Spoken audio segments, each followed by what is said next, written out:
I'm live. I did it. I did it. Hey, team.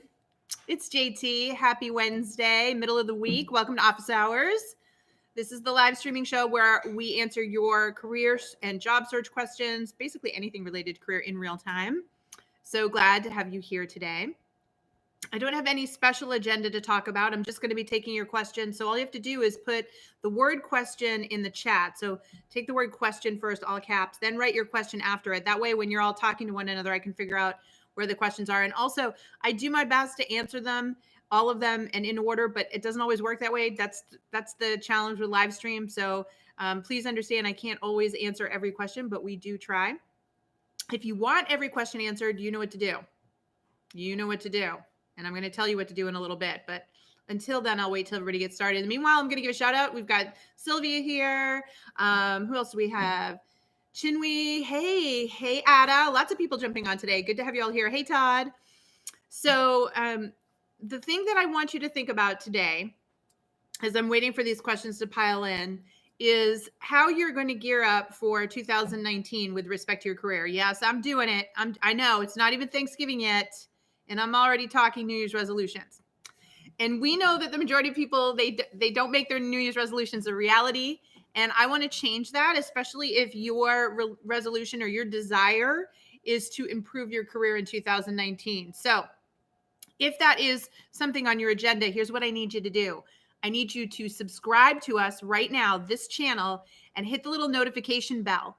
And that way you'll get notifications when we put up new content. And the reason for that is that I am in the middle of designing a brand new course that is all about you being able to remove the mental roadblocks that are holding you back from achieving career success. Now, you've heard this kind of stuff before. I've heard it before. I've read stuff on it before. But I decided that this year I was going to figure it out. I was going to engineer a process. Y'all know that my background is actually in engineering psychology. That's what my degree is in. And I said, I want a logical, engineered process, step by step. You know, if you're a member at Work It Daily, you know that's what we're about, to break this down. So I've actually been working on this thing for a long time, doing a ton of research on it, applying a bunch of the techniques to myself, being my own guinea pig. And I'm so excited about what I've come up with.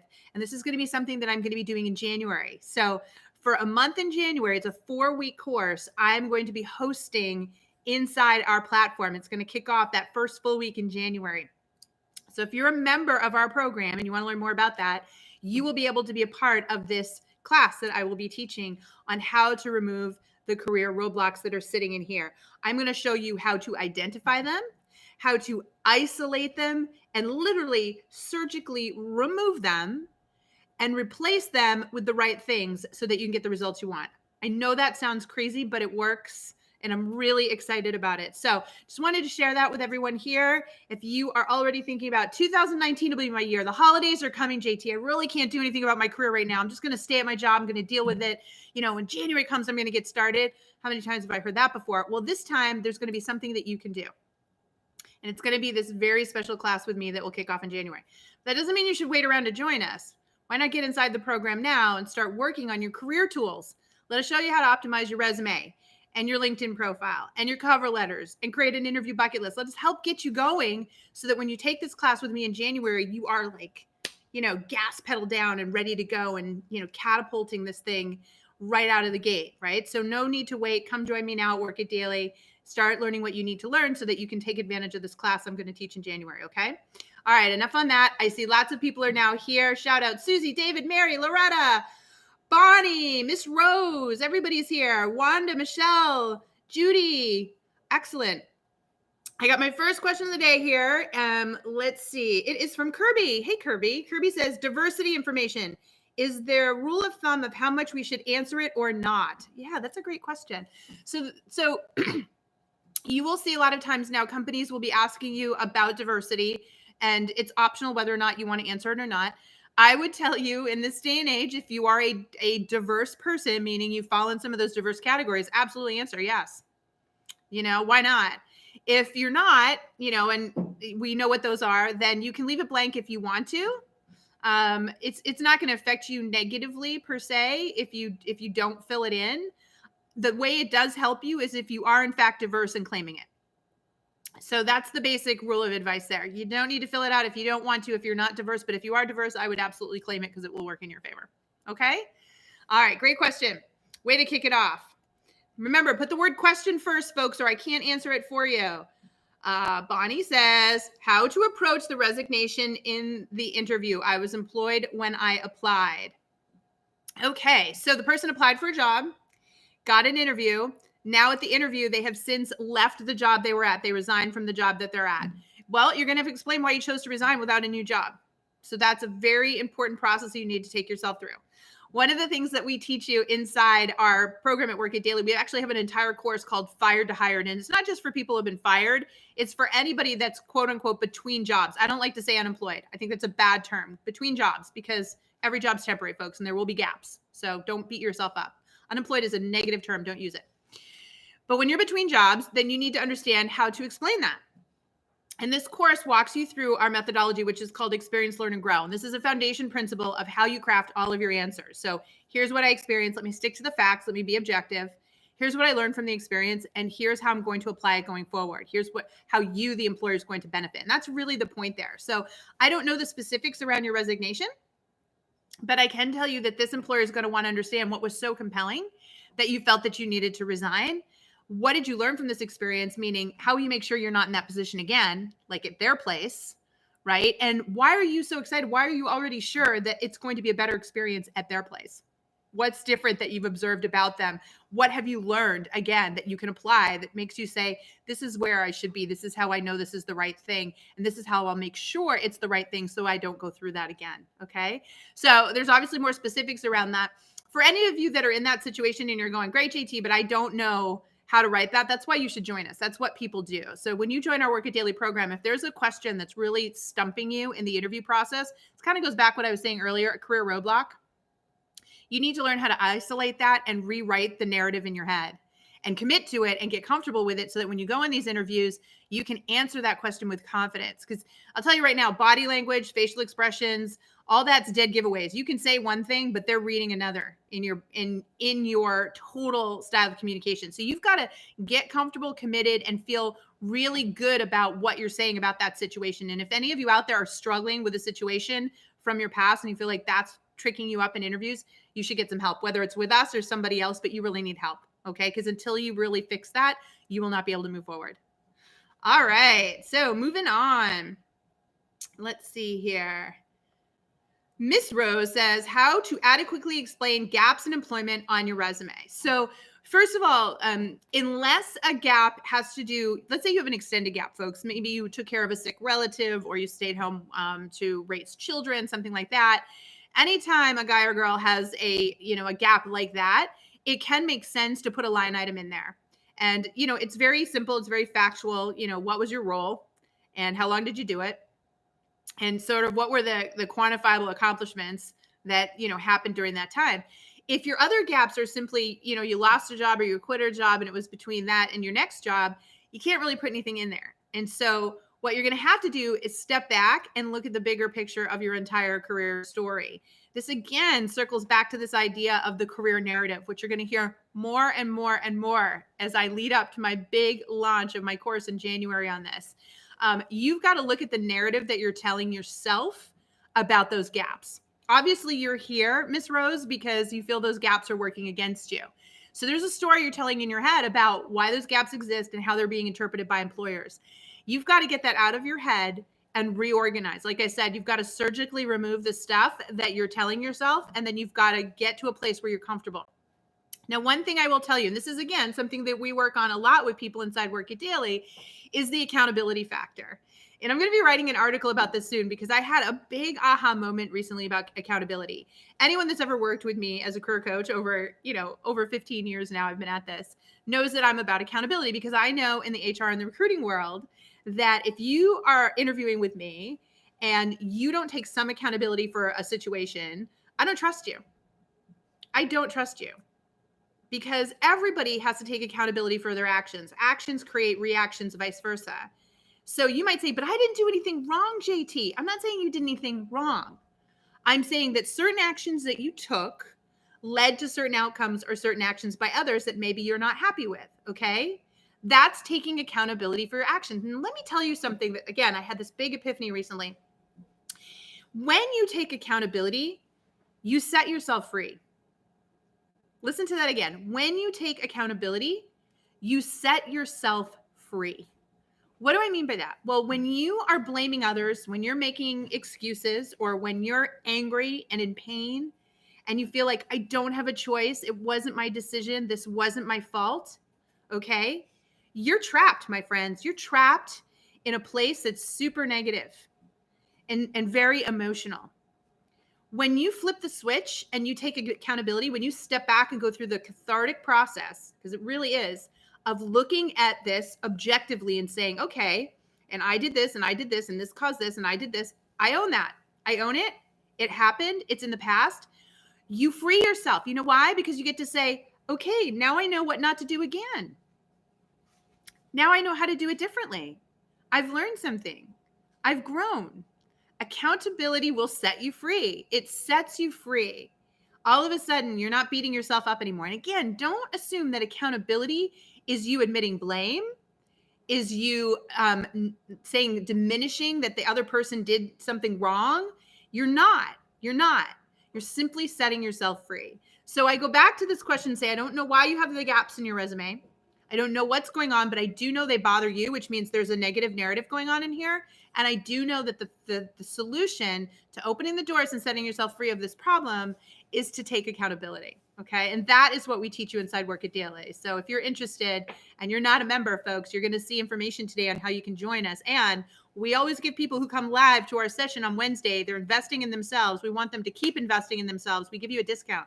So you can join us today and really get started. Instant access to career coaching. So check it out, okay? All right, let's see.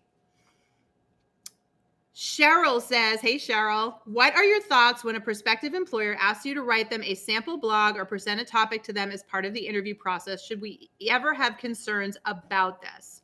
You know what, Cheryl? I think that it's becoming more and more normal for companies to ask you to do exercises. We just hired for a position here, our new social media manager, Caitlin. She's over there. She's fantastic. And we went through a really big process, right down to bringing 5 people in for a group interview where we made them do an exercise right here on the spot at our office. And I know that sounds completely intimidating, but actually it was one of the funnest interview experiences I've ever had. And I've had other people say it too, but it is becoming more common because companies want to see how you work, understand, how do you get them? Do you understand what they're asking of you? So this is becoming more and more common. The problem, which Cheryl's pointing out, is can they take advantage of you? Can they take your stuff and run with it? I think a single blog post, right, or a presentation is not such a big deal. Where it starts to get sticky is at the executive level. And we do a lot of work with executives. In fact, we have 2 separate programs, one for professionals and then one for executives, because in the executive game, stuff like that starts to get more complex. They expect more in the interview process and it's risky. I've seen executives build entire 20, 30-page slide decks and presentations only to have the company steal it, not hire them, and use their work. That's where that starts to get dicey. So red flags when a company starts asking you, well, give me your detailed plan of what you do in the first year here. Red flag, but a blog post, a little presentation, they're just trying to get to understand who you are. Okay. So that's really the key. And whenever in doubt, folks, seek someone, ask somebody else, does this sound right? Are they asking too much of me? But in this case, I really don't think they are. I think it's your chance to shine and show them what you're all about. It's also a way for you to jump some hoops. There's going to be a bunch of people in this interview process that go, forget that. I'm not doing that. And they're out and you're in, right? So you've got to put skin in the game. You've got to show an employer how much you really want the job. Okay, great question. Mary says, what types of positions or industries or skills translate best to work remotely? Wonderful question, Mary. So Mary, there's a couple sites I'm going to suggest that you go check out. There's a site called remote.com. Full disclosure, folks, I am an advisor to that site, just so you know. But it is a site where companies are posting remote jobs that they have available, and the people that are signed up there can apply to them. So check it out. And then freelancer.com as well, and Flex Jobs. Those are 2 others. I'm not associated with them, so check them out too. Flex Jobs, freelancer.com. You can go check these sites out. What you're going to find is a lot of it is customer service work. So if you're good on the phone or good typing, customer service, a lot of live chat that can be done, as well as anything transactional, operational, financial. So jobs that don't involve you having to collaborate with a large group of people are generally best work remote jobs. Okay. So that customer service, give you a headset and let you go, that's fine, or, working through some numbers, reconciling things, a lot of accounting work, et cetera, can all be done virtual remotely as well. But you'll see a lot of that. But hey, a lot of jobs are becoming remote, whether it's graphic design or whatever. Companies are hiring consultants, because they don't necessarily have a full-time job. They've got a project. So go check out those sites. Those will help you. But generally speaking, those ones that I mentioned are the ones that are most common or most popular these days. All right. Again, folks, I can't answer your question unless you put question first. Let's see. We've got one here from, it jumped way ahead here. Oh, goodness. Oh, so I'm trying, folks. Let's see. I've got Jasmine. What is a good cold LinkedIn message to send in the limited personalized invitation, specifically to someone I have no mutual connections, no organizations seeking marketing professionals? So Jasmine, if I understand you correctly, the only reason you're reaching out to this person is because they have a job open that you want. Not a good reason to reach out. Not a good reason. You've got to do your homework on this person. So this is one of the big mistakes I see job seekers make. And I'm glad you asked this question, by the way, Jasmine. So thank you for that.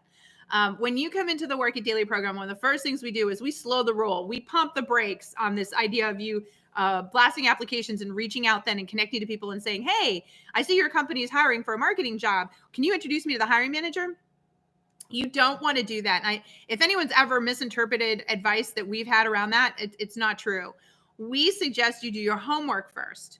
You've got to research the organization and understand how you feel connected to it. In fact, I wrote an article about this on Inc. magazine yesterday about this need to be able to share in the interview how you are connected to the employer, how you're connected to their mission, how you're connected to their customers, how you're connected to their products and services. What is the intrinsic, which is the internal motivation you have to work at this company? And if you don't have that, then you don't have a good reason to reach out to anybody at that organization. So read that Inc. article and think about that a little bit. And then ask yourself, if I reach out to this person, what's the connection? Research their profile. Do you have similar degrees? Did you go to the same school? Are you familiar with one of the companies they worked at? But most importantly, what is your intrinsic motivation to be at that company? Tell them that story. That's what you put in that 300 characters.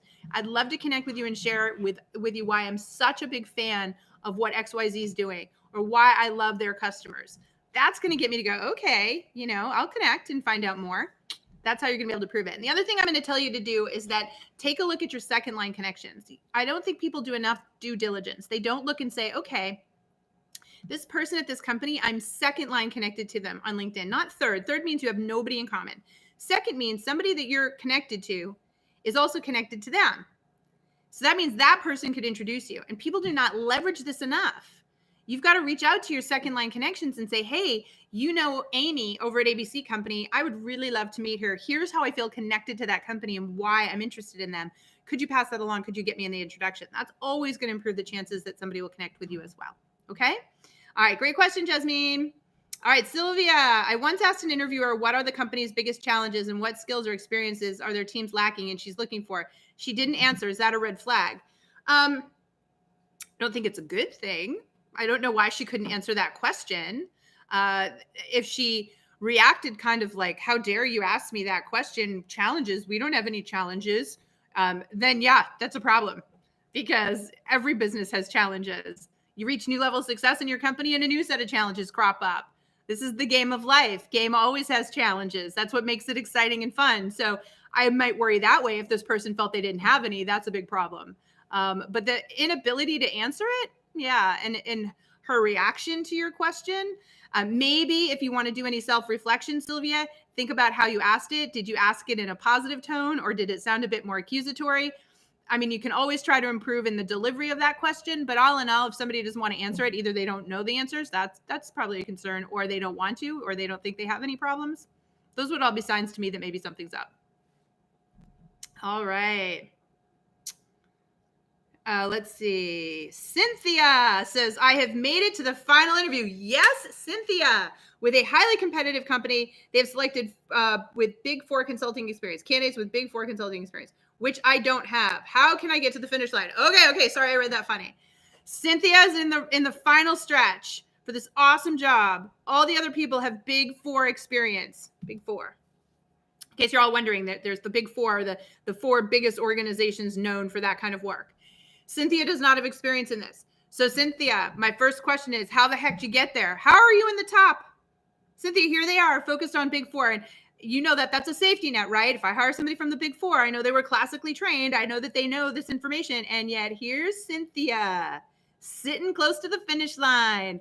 No experience at a Big Four. Cynthia, you know the answer to that question. Why are you there? That's your answer, Cynthia. You're there because of your personality and your aptitude and the original experience that you brought. The way that you interviewed, the way you articulated yourself was authentic, and it got you there, okay? Don't waver on that. We're not going to change. We're not all of a sudden going to criticize ourselves. Once again, I'm going to harp on this career narrative thing. Cynthia's got a narrative going in her mind right now that she's got a weakness. This is not a weakness, Cynthia. It is a plus. It is a strength. And you are going to go in and embrace that strength. So when they say, Cynthia, how do you think you're different? And why do you think we should hire you for this job? You're going to say, well, first of all, I know that you have a bunch of great candidates. And the good news is you're going to hire somebody and they're going to do a great job. I would love that to be me, but I have real respect for the fact that anyone that's at this stage in the process with you is a wonderful candidate. And that's a good thing. That being said, I know that the other candidates all have Big Four experience. And yet here I am, very excitedly in the final phase without that experience. But I think that's actually why you should hire me. Your Big Four experience comes with preconceived notions of how the work should be done. They're always going to fall back on what they did at a Big Four. Whereas I have not come from that. I am going to think outside the box. I'm going to think more creatively. I'm going to have fresh eyes and fresh perspective. And I truly believe that's what got me here today and what I should bring to you. As far as any particular experience you feel that I don't have related to Big Four, I would have you share that with me, and I would build you a game plan of how I would make sure I would get that experience as quickly as possible and make sure that it doesn't hold me back in doing this job. But I don't think that it will. I don't think that you'd have me here if you didn't think I could do the job, and I know I can do the job, and I really want to prove that to you. So I will tell you this. I don't have the Big Four experience. If you choose to hire the candidate without that, who has the fresh eyes, I promise you, I'm going to make sure that I exceed every expectations because I'm going to want to prove you made the right decision, right? So that's the story you're going to tell, some version of that, okay? You can do this. Stop calling it a weakness. That's your strength. It's why you're there. Embrace it and go for it, and good luck, and tell us how it turned out, okay? Come back and tell us. Great stuff. Maureen. Hey, Maureen. I've been out of work for 4 years. Have lots of experience, been learning and volunteering. Should I apply with the company or through recruiters? What is the best route? Okay, so Maureen, you have been out of work for a while, and going through traditional online platforms is not going to work for you. You have to go around them. You have to connect. So my advice to someone like you, if you were inside the Work It Daily program, we would have you create what's called an interview bucket list of employers that you know hire for your skill sets that you would love to work for, and then you figure out why. Remember earlier in one of the answers I talked about that idea of the connection that you have to the organization? You have to get really clear on that, because what you lack in direct experience right now, you have to make up tenfold with this connection to the mission. And that is going to enable you to create things like a disruptive cover letter, which is something we teach in the program, which is the introduction letter that says, hey, let me tell you why I feel so connected to you guys. So even though I don't have recent experience, I have this connection, and that's going to make up for it. And I can't tell you how many people I've seen land jobs. This is how they get back into the workforce, because instead of focusing on any job, they focus on the jobs where they know their passions are aligned and where they can take that previous experience and that passion and put it immediately to work. Now, once you've got a disruptive cover letter, you're also going to work on connecting with actual people there. So that's the other great thing. When you identify a bucket list, you can start strategically networking, finding people in your network who know people there, which is going to make that referral process easier for you, which is also something that you're going to need. Okay. So there's a process for someone like you getting back to work, but it's completely doable. Once again, it all starts with the narrative you're going to tell yourself up here, which is, hey, what I lack for in recent experience, I make up for in incredible passion for these organizations. So here's what I'm going to do. I'm going to go out and I'm going to network, and I'm going to build my disruptive cover letters. I'm going to get it directly in some people's hands. I'm going to get myself that job, and I'm going to get back to work. Okay. All right. Let's see. Corey says, I'm working on a master's degree in IT. Wonderful. I don't have work history in IT though. How do I network and prepare to enter the IT world? I do have some connections through a current job. Yeah. So I think the first thing is if you're getting a master's degree in it, I would check with your school and see what kind of internship programs and placement opportunities they offer. Okay. You really want to tap into your career center sooner than later. A lot of people make the mistake of going there, last semester, that sort of thing. You need to go there now and start talking about that. And what I would do is make a list of all the companies in your area that you would love to work for in IT, Corey, and then ask the school if any of the alumni work there and see if you can get an alumni introduction. And then I would set up informational interviews with every alumni that you can in the IT space. Get to know them, talk to them, talk about the school, the education, how's it working for them, any tips that they have. Through that process, they're going to get to know you, realize that you have experience plus this degree. That's a great way to get referred into for a job. Okay, so that's how I would leverage your network. Starting with that alumni profile as fast as you can.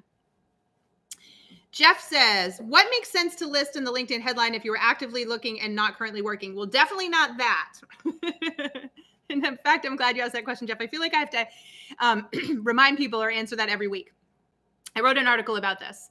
You never, ever, ever, ever, I'm going to say it a couple more times, ever, ever, ever, put actively seeking out new opportunities in your headline. You don't ever do that, folks. And the reason for that is that the headline on LinkedIn is part of the search algorithm. So if I'm a recruiter and I'm looking for somebody with your skill sets, Jeff, I'm going to be looking up key skills. I don't know what your skill sets are. Maybe you're in marketing, sales, operations, finance, right? But I'm going to be putting in a few key skill sets that I was told this person needs for the job. If those key skill sets are in your headline, you will show up in my search results. If they're not, you will not show up in my search results. So actively seeking new opportunities is not something a recruiter ever searches on. And the reason for that is there is, unfortunately, a bias against people who are between jobs. Recruiters tend to prefer to hire somebody who's employed because the hiring managers tend to ask for that. So you put that in your headline and you show up in searches, you're definitely not getting looked at. So you need to put your key skill sets in there so that they open your profile, go down and see your incredible work history and go, well, he's not working right now, but hey, this is impressive. We need to give him a call. Okay. That's how you do that. Really, really important that everybody understand that. Okay. Great question. Thanks for asking. Let's see. Susie says, what advice do you have for new engineering grads with no experience?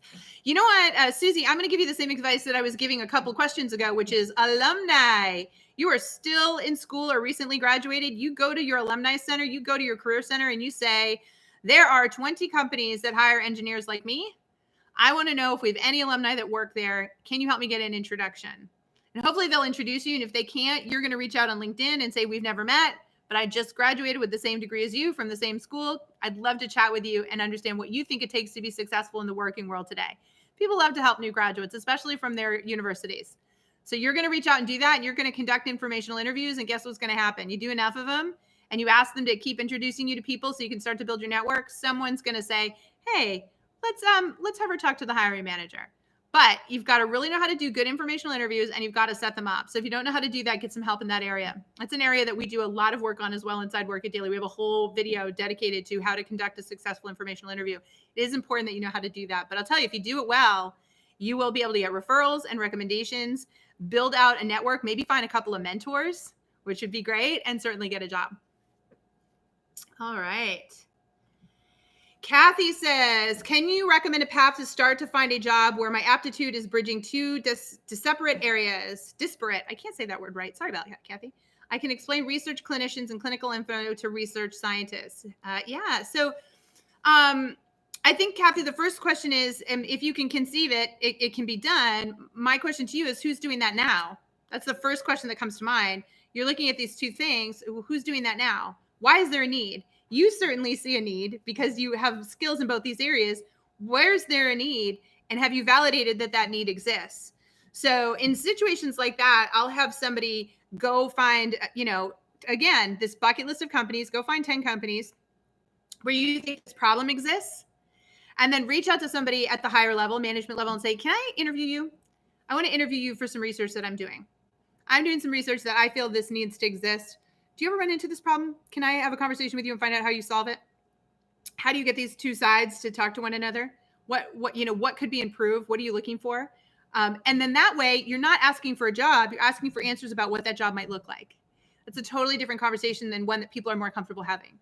And I think you want to go out and do that with your top companies and gather that data, maybe even write an article about it and post it on LinkedIn and use it as a tool as you can start to explain to people why you think this should exist. But whenever you identify a job that you think should be created, you obviously see problems that maybe others don't, or maybe others do. You've got to go find those people and either educate them on the problem or get them to kind of figure it out for themselves through their conversations with you. Now you've got something to talk about and hopefully can find and craft that job. Okay. All right, team. I'm only going to give one more question. We're only on for 30 minutes now, just so you know. We can't stay on for a full hour these days. I'm going to take one more question down here. Looks like I've got Ralph. What are your thoughts on acknowledging an age difference in an interview? Casually saying to the hiring manager, you don't mind working for someone older than you, do you? Let's see. You don't mind someone older than you, do you? So I don't know exactly how you're asking that question. So if somebody is asking you, you don't mind working for someone older than you, I don't know what they mean by that. I think the simple answer is no, I don't have a problem. I don't care about age, right? I care about the opportunity. I care about collaborating with good people. I think that's a standard answer. My job is I want to do great work. I want to work with interesting people. I want to solve interesting problems, and it doesn't matter their age. If we can do this together, that's the goal. So I think that's how you answer that one there. Not much to it. I wouldn't overthink it. Yeah. Let's see. So folks, just before I go, remember, we're here every single week live on Wednesdays at 1 p.m. Eastern. So if you have not subscribed to us, hit the subscribe button and hit the notification bell. That way you'll be dinged when we go live and you can come get your questions answered. We also drop really good content every single week and we respond to you. We connect with you here. So all good. You should do it. Subscribe. But more importantly, if you've been sitting here today going, gee, this is really cool, but I want my question answered. My story is a little different, JT. I need a little more help. I need to talk to somebody. Let me tell you my story. We get it. That's exactly why we built Work It Daily. We are the first and only, and I'm going to say best, because I really believe it, online career coaching center. We're like career therapy, right? And you know that coaching is not a sign of weakness. It's a path to greatness. If you really want greatness in your career and in your life, you need a coach. In a lot of cases, you need a little career therapy to get you back on track. And you want to do that in a private and secure and safe place. So this is fun to sit and ask these questions, but I bet there's a bunch of you out there right now that didn't ask your question because it's too personal. It hurts too much. You're embarrassed. Well, that's why we built Work It Daily, so that you can go in there and you ask your questions privately to the coaches and get the answers you need, both for professionals and executives. We've got 2 levels, okay? And we can help you. And most importantly, why not join us? Because like I said, in January, I'm going to be doing this awesome new course that's really going to help you remove those mental roadblocks. So got a special deal right now as we wrap up for the day. You can save a lot of money on our program if you sign up today with this code because you attended. Pat yourself on the back for attending. You already took a step. You knew to take a step to get the information and the advice that you needed to get better. You get this. But if you need more, you know where to find us, okay? All right. Well, I'm done for the day. Thank you so much. The questions were great. I'm sorry I couldn't answer them all. But if you want yours answered, you know what to do. Otherwise, come back next week. Come hang with us next week, okay? All right, everyone. Great hanging out with you. I'll see you soon. Bye-bye.